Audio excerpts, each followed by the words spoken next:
Gas නෑ නේද? අපි ගෙදර දැන් ගෑස් එක ඉවරලා සති දෙකක් නෙමෙයි දැන් සති 3ක් විතර වෙනවා ගෑස් එක ඉවරලා. ඉතින් මම ගෑස් එක බලන්න කියලා කඩේට ගියා. නෑ වැඩි ගාණක් දීලා හරි 10000ක් වගේ දීලා හරි ගෑස් එකක් ගන්න ගියා ඒත් නෑ කඩේ ගෑස්.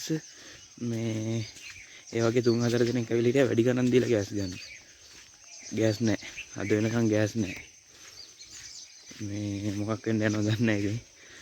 මේ ඔයාලා හිතන්නේ ගෑස් නැති නිසා මොනව වෙලාවක්ද?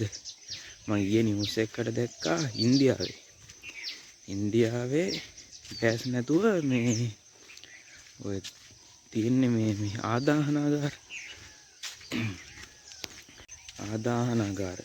ඔය මචං ආදාහනාගාරවල මේ මිනි ඔය මැරෙන කට්ටිය මේ ගොඩ ගහලලු. මම නිවුස් වලට ඒ නිවුස් වල බැලුවා මේ ආදාහනාගාරවල මිනි පුච්චන්න විදියක් නැහැ. මේ ගෑස් නැහැ.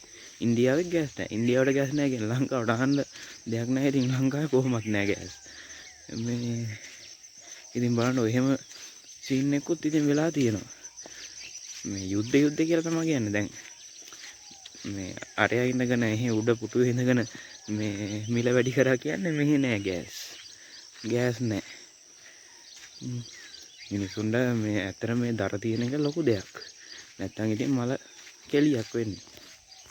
හැබැයි මචං මෙහෙමයි. මේ මම වැඩට යනකොට නම් මේ ගෑස් මේ ලොරි පිටින් යනවා පේනවා.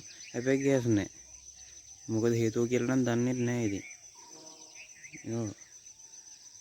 ඉතින් ඔයාලා මොකද මේ කේස් එක ගැන ස්ටඩියක් කරලා බලන්න කොහොමද ගෑස් ගැන කියලා. ගෑස්ම තමයි ඉතින් ගෑස් නෑ කියන්නේ මිනිසුන්ට බුදුසරණා කියන එක තමයි ඉතින්.